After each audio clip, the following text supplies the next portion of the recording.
Welcome to Beyond the Hyphen, where we explore the crossroads of politics, diplomacy, and global affairs. Join us for insightful conversations with global figures, policymakers, and thought leaders as they discuss the challenges and opportunities shaping domestic and international relations today. Tune in to gain unique insights from community leaders and scholars, inspiring a collective movement toward collaboration, innovation, and understanding. In our inaugural episode, we're joined by Maryland State Senator Dr. Clarence Lam, a trailblazer and the only Asian American currently serving in the Maryland State Senate.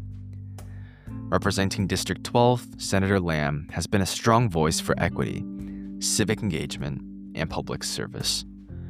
Tune in as Dr. Lam, a physician turned public servant, shares his journey, the importance of AAPI representation, and how young people can lead change in their communities.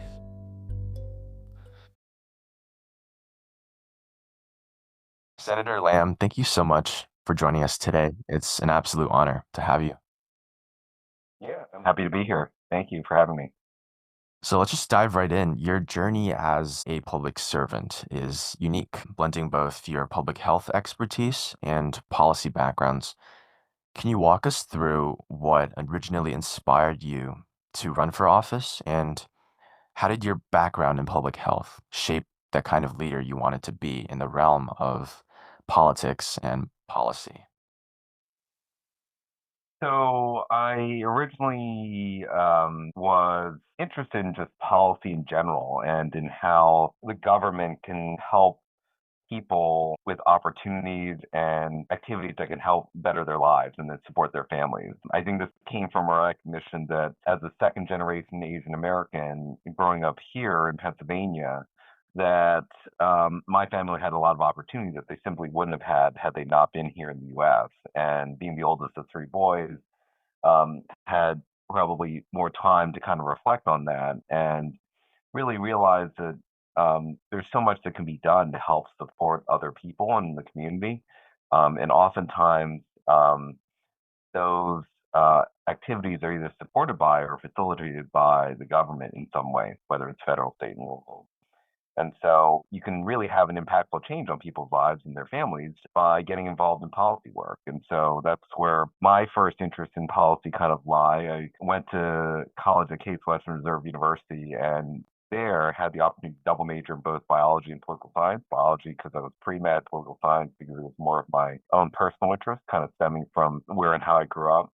Then came to Maryland for medical school at University of Maryland, but also recognize that we have a lot of opportunities to work at that intersection of medicine and science and policy. And there are not quite as many people that work at that intersection. That, if you're working in the healthcare or medical side or scientific side, that's kind of where most of your wheelhouse is.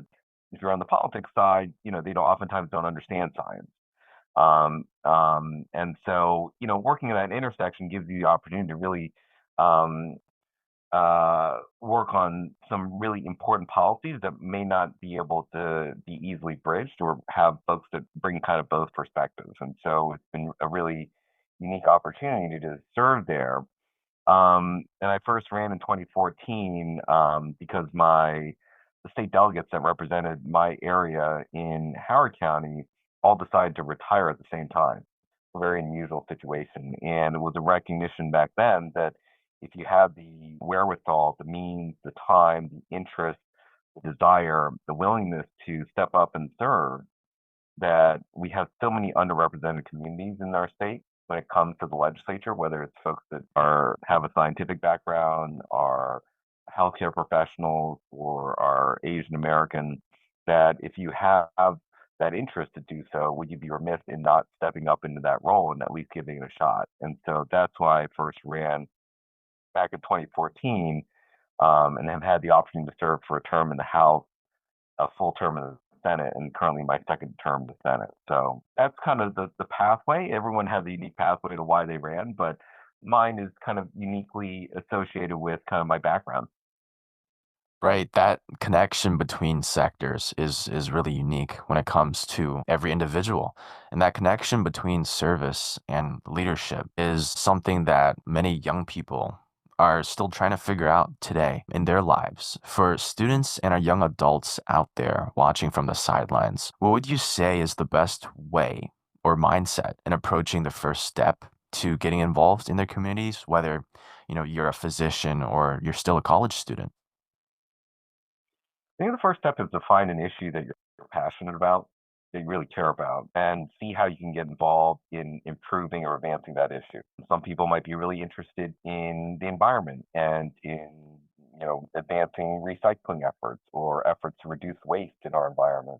Find a specific issue and try to champion that, whether it's at your school or at the county level or at the state level or via a nonprofit that might be interested in working with you.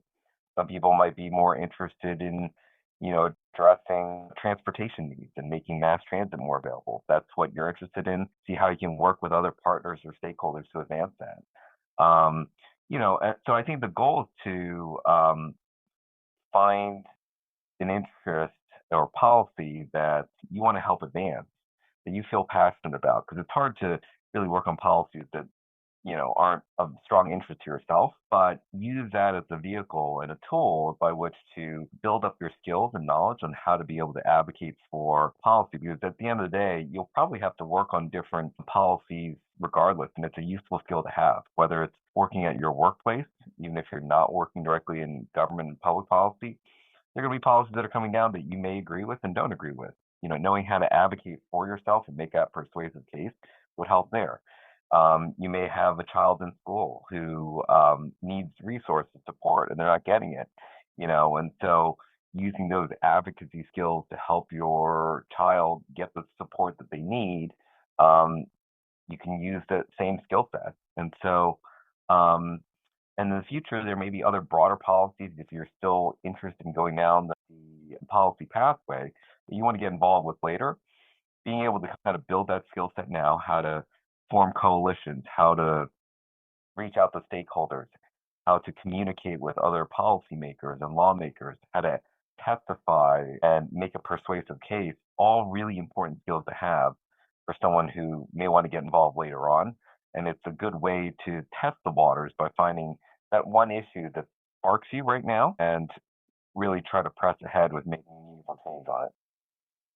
And Senator Lamb, beyond the policies, the initiatives that you've championed over your course of your career as a public servant in the Maryland legislature, you've also broken barriers as an Asian American in state government, something that's inspired many across Maryland and beyond.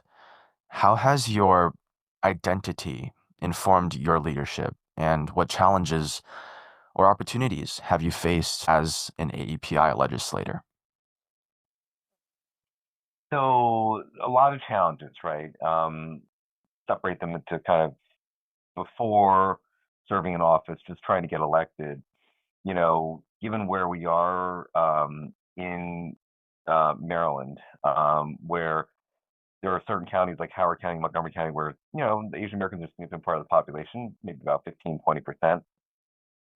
We're still not a majority by any means, and it can be difficult sometimes to get elected as a minority, right? And so you campaign really hard and you get elected in spite of the fact that you're a minority, right? And so, because there are certainly areas of the district that are less diverse, there's certain areas in Maryland that are less diverse, and it can be harder for people that look like ourselves and that have a different background to get elected.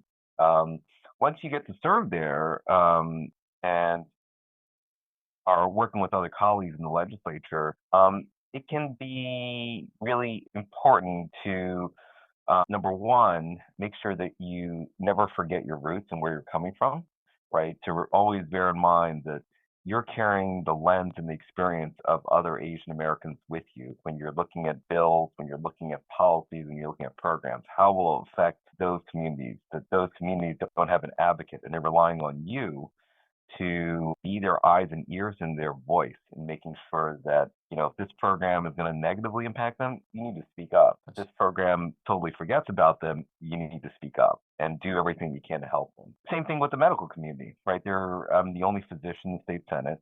There are very few folks that have a healthcare or a science background in the Senate. And that means that you're also oftentimes being their voice too.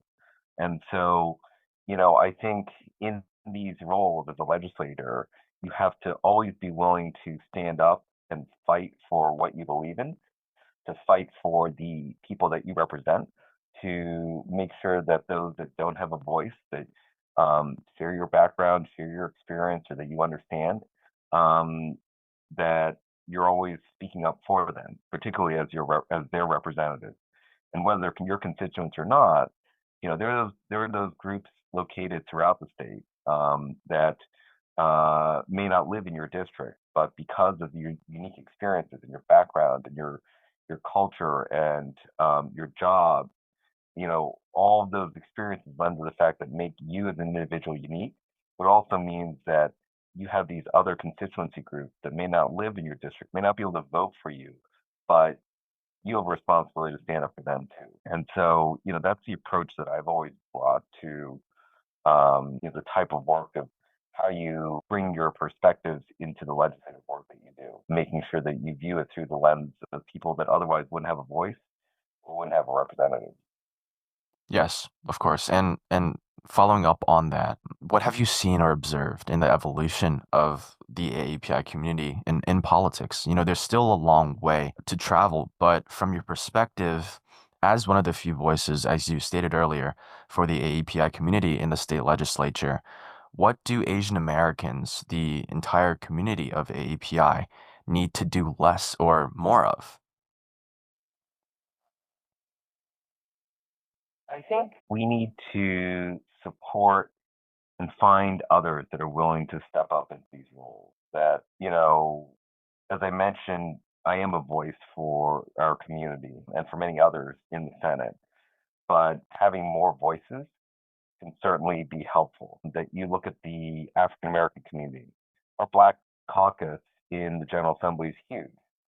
I think they comprise anywhere from 30 to 40% of the legislature, right? And so you have a natural base of colleagues to work from. You have natural allies to be able to work on bills with and help support each other's policies or causes. Whereas when you look at us in the General Assembly here, there's like 6 delegates, and there's myself, just me in the state Senate. And so, we have to find allies, but like there's not that natural base of support that you can just turn to know that you have people that you can lock arms with to help drive policies or support your legislation through. And so being able to find others that are willing to step up into these roles, I think is really, really important. But it's not everyone's cup of tea, right? I mean, these are in some ways thankless jobs that you're always having to champion issues, you're always having to fight for your community, you're always going to have to speak up. And these are very public roles. And so certainly understand that like not everyone's going to want to run for office. Not everyone's going to want to serve in office. But I think as our Asian American community grows here in Maryland, there will be more and more people that are interested in those types of roles.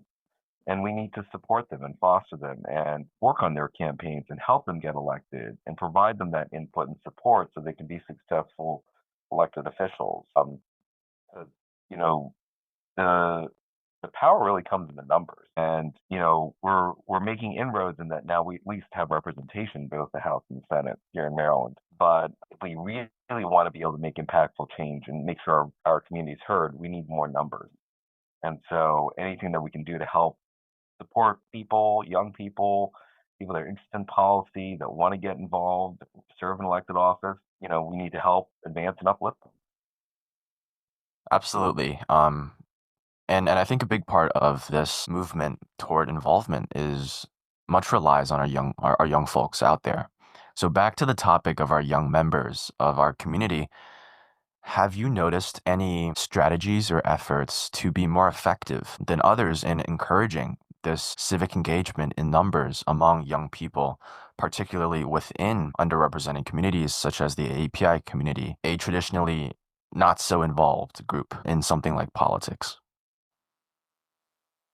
I think we're seeing more and more people get involved because I think, in this day and age, I think there's certainly an understanding how important good representation and having elected officials that understand our community are. We see that in policies that might otherwise forget about our history and our culture. We see that in policies that seem to turn back the clock, including Asian Americans from certain benefits or preventing them from owning businesses or land, things that we had seen before and believe, should never have happened to begin with, are now being considered again. And until we step up and recognize that we have to be willing to serve in these roles, it's going to be hard to change that. And we need to see other people in the public who uh, recognize that we can represent them just like anyone else. We may not look like them, but we can represent them like other people. Like there are parts of my district where I go to where it's not very diverse. I walk into a community association meeting, and by virtue of the fact that I'm there, I've increased the diversity by 100%. And so, but I also have to recognize that even though people might look at you differently, you have to feel very comfortable with the fact that you still represent them, that you still serve as their elected official, because that helps them see you and recognize that even though you look different, hey, you can represent me just like the previous person who was probably a white male, Yes. And it's those efforts to be able to break those barriers that will help us as a community. And that means having more Asian Americans and more diversity in our elected officials. That's where our strength is, and that's where people will appreciate that we can be just like anyone else and serve in these leadership roles. And that's where I think we're seeing more and more Asian Americans step up to the plate, recognizing that we are one of the fastest growing communities and blocks of voters out there. We should have that voice, right? And these policies really impact our community, whether it's us as young people and things like student loans and the environment and climate change, or even our parents when it comes to their livelihoods and jobs with the federal government or as scientists. There's so much that we rely upon in making sure that we have good, well functioning government. And in this current environment, I think we're seeing a lot of upheaval that, we recognize how important stability is and people that bring good leadership and perspective into these roles. And so I think, we're seeing more and more young people step up, more and more people that have the means to be able to run, consider that, and we'll hopefully see more. Absolutely. Coming back to, or narrowing down to Maryland, more specifically, could you share a piece of legislation, I'm really curious, in Maryland or an initiative you've worked on that you feel has had a meaningful impact, either in public health, equity, or another area? Yeah, so a couple of years ago, I passed a bill called the Healthy Babies Equity Act. It was a recognition that for many pregnant women who were soon to be mothers, that they were having a hard time getting prenatal visits and their checkups while they were pregnant, and then going to labor without any health insurance. They didn't have health care coverage. They couldn't get their checkups before the birth of the baby. They couldn't afford checkups afterwards.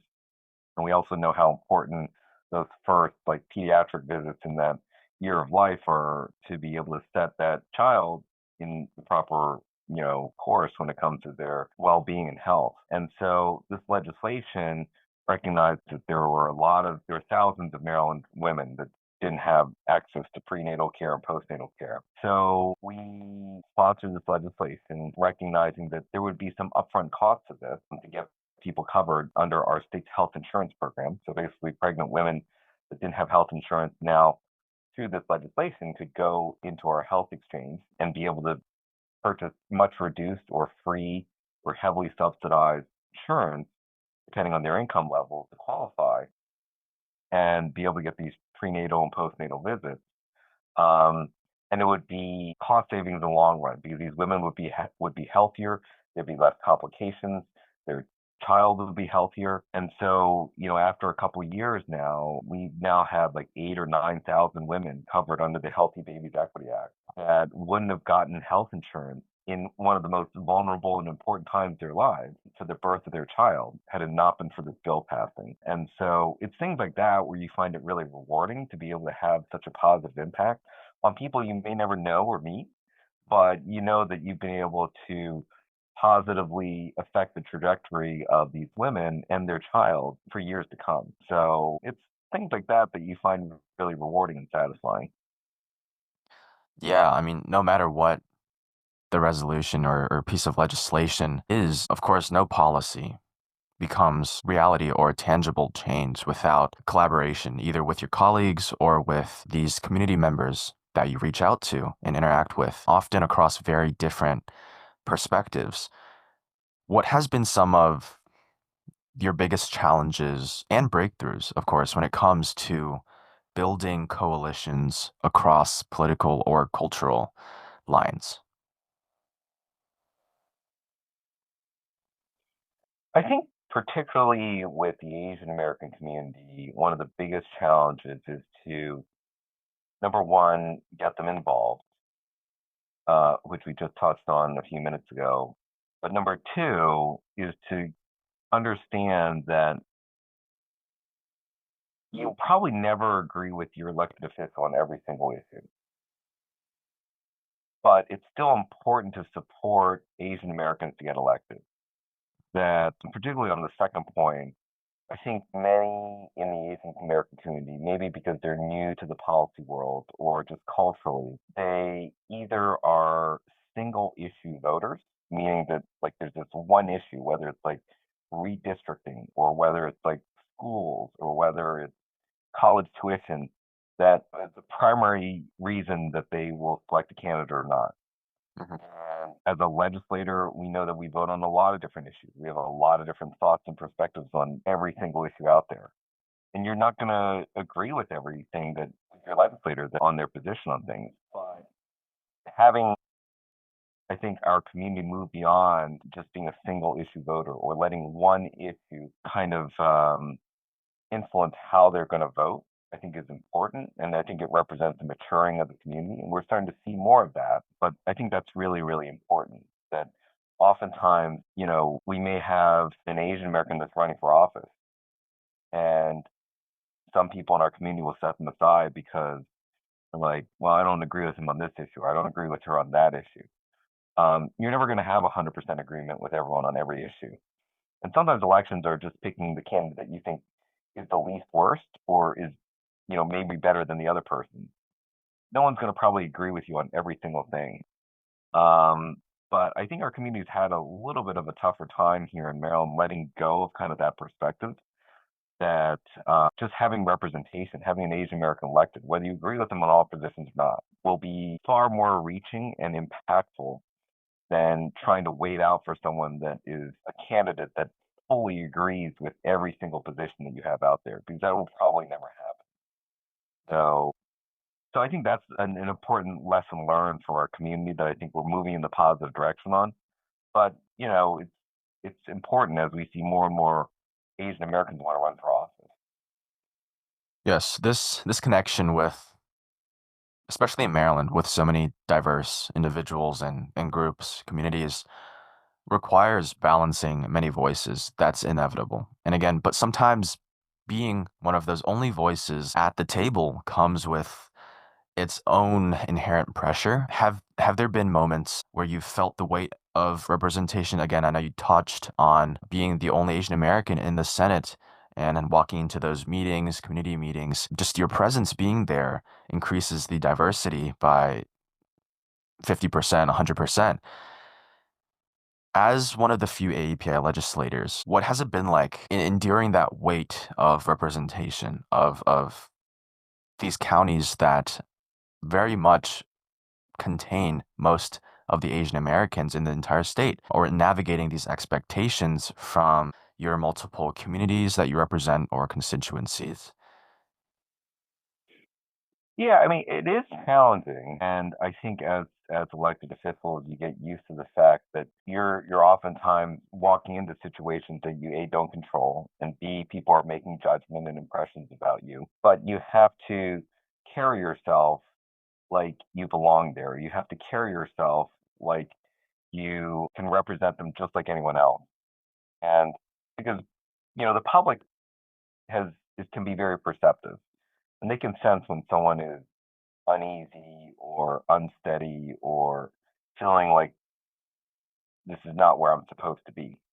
And so to be able to represent a diverse community, and oftentimes communities that don't look like yourself, you have to have that level of confidence and steadiness in how you carry yourself, because people will sense that, like, oh, he's not or she's not feeling comfortable here. That's not going to help them grow as a community. They Yeah. have to see you just like they see everyone else, or that other people that look differently than ourselves have represented them in the past, and look past how you look to understand that, like, it doesn't matter how you look, it doesn't matter what your background is, you can do just as good of a job as the prior person and the person to come. Um, we use this example of, like, wanting to get Asian American heritage and history and culture into school curriculums, which I think is important. We've supported that in the past. Yes. Um, because that will be a way to be able to make sure that younger people are exposed to Asian Americans and the challenges and experiences that we've been through.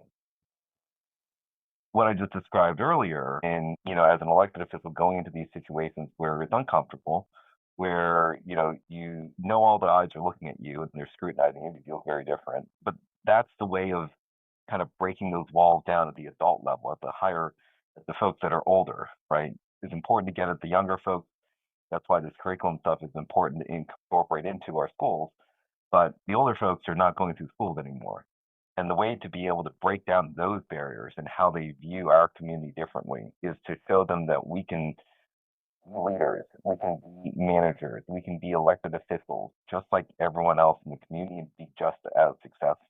You know, Trying to do the part of that as an Asian American in the Senate in a district that doesn't have a huge number of Asian Americans. It's probably about 5 or 6% in this district. Um, so I think those are some of the challenges, but I think as we see more people step up in these roles, they'll feel more comfortable, confronting that. Yes, traversing these or breaking through these surface identities are definitely something we as a community have to continue to work on. Now, going back a little bit to where things all started for you, I know you're a mentor for many of our young folks out there, but I'm curious if you've had any impactful figures in your life or any mentors you've had that may have supported or guided you in the earlier years of your career. Yeah, absolutely. I During medical school, I did an internship on Capitol Hill under Congressman Henry Waxman, who was a great public health champion at the time. He was the chair of the oversight committee, and really learned a lot from him about the value and the importance of oversight. Oversight is kind of the third leg of the three-legged stool of what legislators do. One, we all love to legislate, which is put bills in, try to get bills passed. Number two, we have to pass a budget to support different agencies and departments across the state or whatever level you're at to be able to do their effort and help our communities.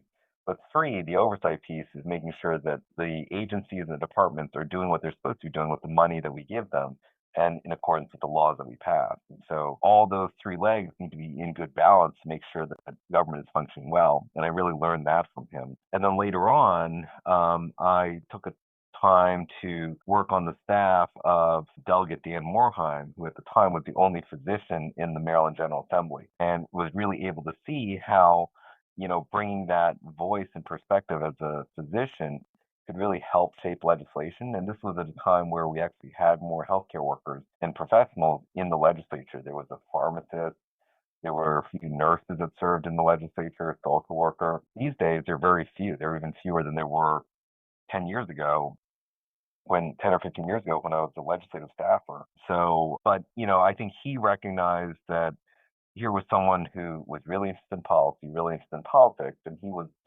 instrumental in uplifting me to these different opportunities to be able to eventually run.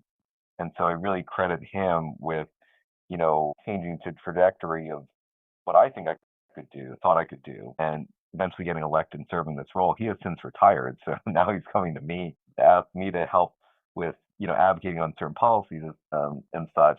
Mhm. But we're always looking for the people who have the potential, willingness, and interest to step up into these roles. And I really credit these mentors before me that saw the potential here and helped me get to where I am now. That's great. Yeah. And speaking of those early years, right, looking back now with the perspective and experience you've gained, what's one piece of advice you wish someone would have given you when you were younger, or something that you would have known earlier that you now know as an experienced and seasoned public servant? I think the really important piece of advice for young people, particularly in our community, is that uh, it's really important to get to build relationships, that it's not just what you know, but it's the people that you know that will get you to where you want to go. I think all too often we're focused on the merits, having the best grades, having the best pedigree, having the best college or university listed on your resume. That helps, but there are a lot of other people that have those pedigrees too. What makes you unique as an individual, what makes your experience special, are going to be the people that you know, um, that can help you get the next job, can help you make the next connection, can help you introduce you to someone else. And you can't do that just based on merit. That involves that type of relationship building and connections that oftentimes are not taught in school and are not necessarily natural to folks. And so, what I always kind of remind young people now as they're beginning their careers or as they're wrapping up their training or schooling is that, particularly in these days, it's not just what you know, because what you know will get you only so far. It's who you know. And taking the time to go beyond just the knowledge and the data and the evidence and the pedigree and the resume to build beyond that, build those connections with other people, whether it's classmates, people out in the community, leaders in different areas in their own right. Those connections are the ones that are going to pay dividends later on. It takes time to build up that skill set and to also build those connections. 'Cause, that's something that you can only gain through time. And if anyone would turn back the clock, having more time to be able to build those connections, to understand how to foster and facilitate and connect relationships, the earlier the better. And so that's advice I always give to kind of young people, because there's no way I could have gotten to where I got to just based on my book knowledge. Yeah. Okay. To wrap things up, it's been an absolutely amazing conversation with you, Senator Lamb. For the young people listening, many of whom are ready to take that leap to lead, but just need that spark. When young people enter public service today, they're not just stepping into already established systems. They're inheriting stories that their leaders have created for them. What's a story that you hope the young people will rewrite, and what do you want to leave behind as Senator Clarence Lam?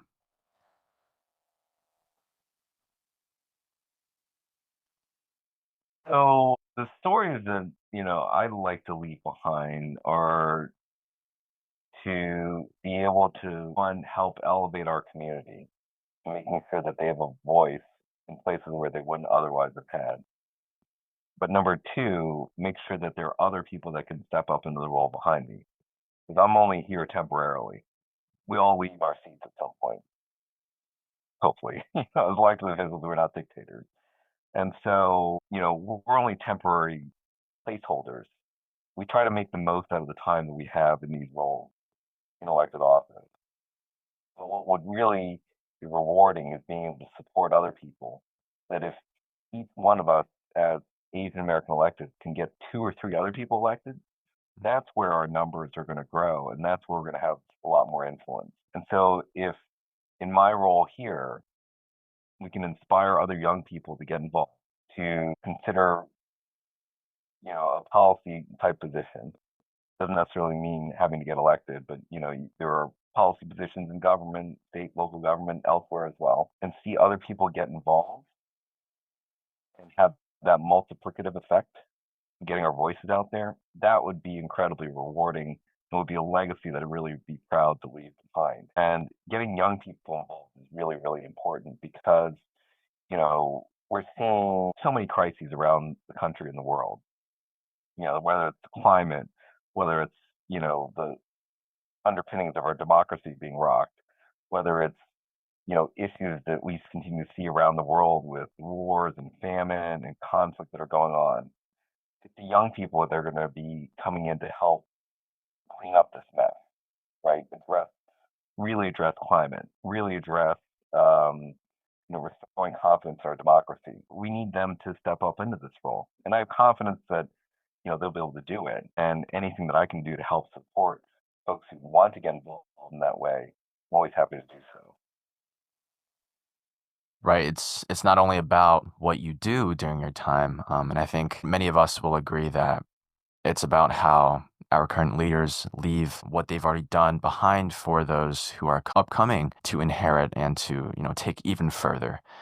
Senator Lam, thank you for your time, your insight, and your continued commitment to public service.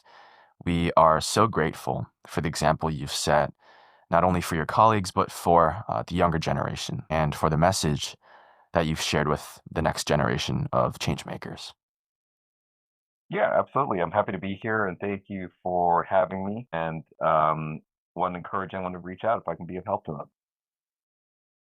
For our listeners, this has been Mark Lee with Beyond the Hyphen.